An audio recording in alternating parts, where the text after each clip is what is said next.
And the big debate on mandatory vaccinations continues as calls grow for all Ontario healthcare workers to be required to get a shot.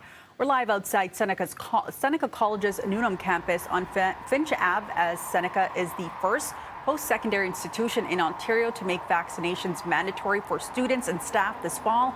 Can governments and institutions ethically justify making vaccines mandatory? That question being asked today to our guest, Kerry Bowman, University of Toronto bioethicist. Good morning. Good morning. Nice to see you. You too. Awesome. So let's start off with that question right there. Why is it that mandatory vaccinations, why is that such a taboo topic? Well, because you're forcing people to do something that, we live in an open and free and democratic society. And look, vaccinations in Ontario are going amazingly well. So I would argue this is too much too soon. Do we really, really need this? When we look to September, from an epidemiological point of view, do we absolutely need this or do we not? And, introducing something that divides people and limits their freedom of choice. And look, I'm as pro-vaccine as a person can possibly be. I want to be clear on that.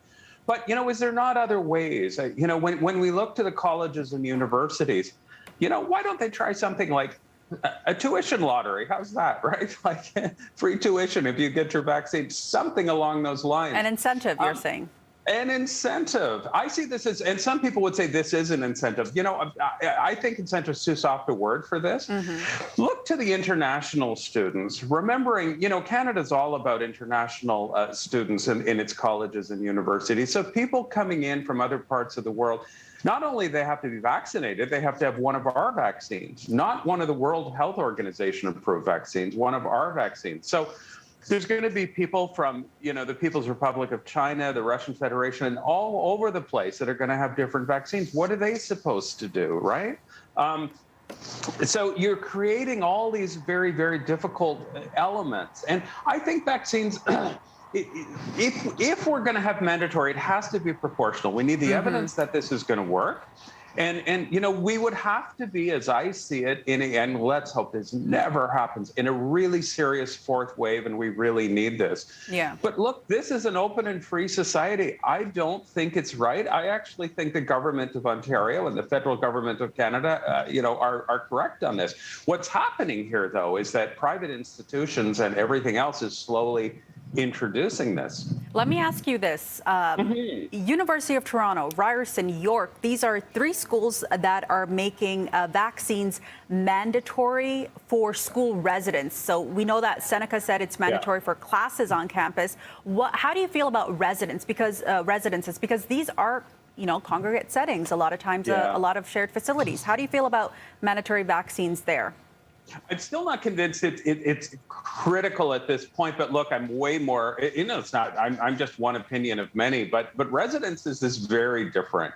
When you live in a place that's confined, which is the university environment, that's a very different situation. We see that in long-term care. So residences, that is literally people's homes for the duration of the time that they're there.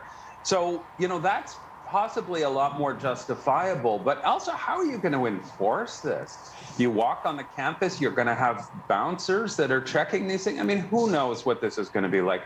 I'd also add, there's an element of surveillance to this. If it turns out to be an app or something, it has to be checked. There's some healthcare information. How's that stored? Is it safe? We don't know any of these things. Okay. Bioethicist, University of Toronto bioethicist, Kerry Bowman.